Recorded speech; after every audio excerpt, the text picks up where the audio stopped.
Aujourd'hui, au regard de ce qui a été fait dans le cadre de la mise en œuvre du plan Sénégal émergent, il était important d'aller vers les populations, de leur donner un certain nombre d'informations pour qu'elles puissent comprendre que la perspective qui s'annonce pour ces populations-là, c'est une perspective heureuse. Au-delà même du concept Euleuk bu leer, nous pouvons dire Euleuk bu wóor au regard de toutes les politiques qui ont été mises en œuvre depuis 7 ans. Certains peuvent dire que oui, pourquoi le PSE n'avait pas fait le tour du Sénégal, voir les jeunes pour leur expliquer. Mais nous avons considéré que ce serait mieux, parce qu'il y a beaucoup de termes, par exemple, quand on dit équité territoriale, équité sociale. Quand les gens ne peuvent pas mettre la main dessus, tout simplement, c'est des concepts, c'est des trucs qui sont un peu vagues pour les populations, surtout pour les jeunes. Nous avons préféré d'abord commencer à travailler, faire des réalisations et leur dire que voilà l'équité territoriale, voilà l'équité sociale.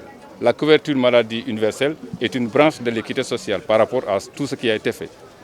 Les routes, les infrastructures, le programme du PUDC fait partie de l'équité territoriale et sociale. Pour l'essentiel, nous faisons un travail d'amplification du message du gouvernement.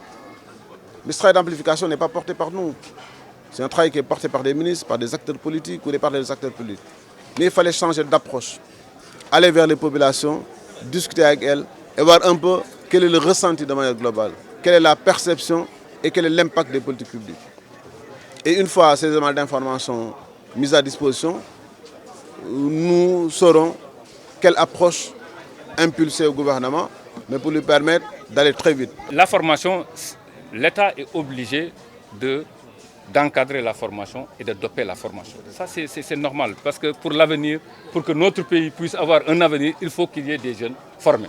C'est vrai, l'idéal serait qu'à chaque fois qu'il y ait des générations qui sortent de l'école, qu'on puisse tout de suite les employer, les mettre en activité. C'est ça, en fait, l'idéal.